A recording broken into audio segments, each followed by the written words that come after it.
ফরিদপুরের সৌন্দর্য দেখলে আপনি অবাক হয়ে যাবেন। আসেন আপনাদের ফরিদপুর জেলা ঘুরিয়ে দেখাই। ফরিদপুরের সব থেকে জনপ্রিয় স্থান হচ্ছে এখন ভাঙা গোল চত্বর।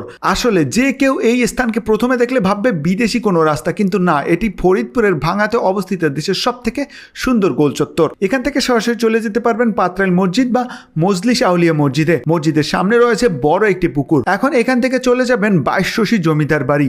বাড়িতে প্রায় 50 একর জায়গা জুড়ে জমিদারদের বসবাসের জন্য 14টি অট্টালিকা করা হয়েছিল। এখান থেকে সরাসরি সদরে চলে যাবেন এবং সেখান থেকে চলে যাবেন ময়েজ মঞ্জিল দেখতে। এখান থেকে সরাসরি চলে যাবেন পল্লী কবি জসিমউদ্দিনের বাড়িতে। এখানে কবির ঘর, তার বড় ভাইয়ের ঘর এবং তার বাবার ঘর সহ সবকিছুই দেখতে পারবেন। কবির বাড়ি থেকে সরাসরি চলে যাবেন কানাইপুর জমিদার বাড়ি দেখতে। কানাইপুর ইউনিয়নের কুমার নদীর পাড়েই এই জমিদার বাড়িটি অবস্থান। সেখান থেকে মধুখালী গিয়ে একটি রিক্সা নিয়ে চলে যাবেন মধুপুর দেউল দেখতে। আনুমানিক 16শো শতাব্দীতে তৈরি করা হয়েছিল বলে ধারণা করা হয়, তবে কারো কারো মতে এটি সপ্তদশ শতকের স্থাপনা।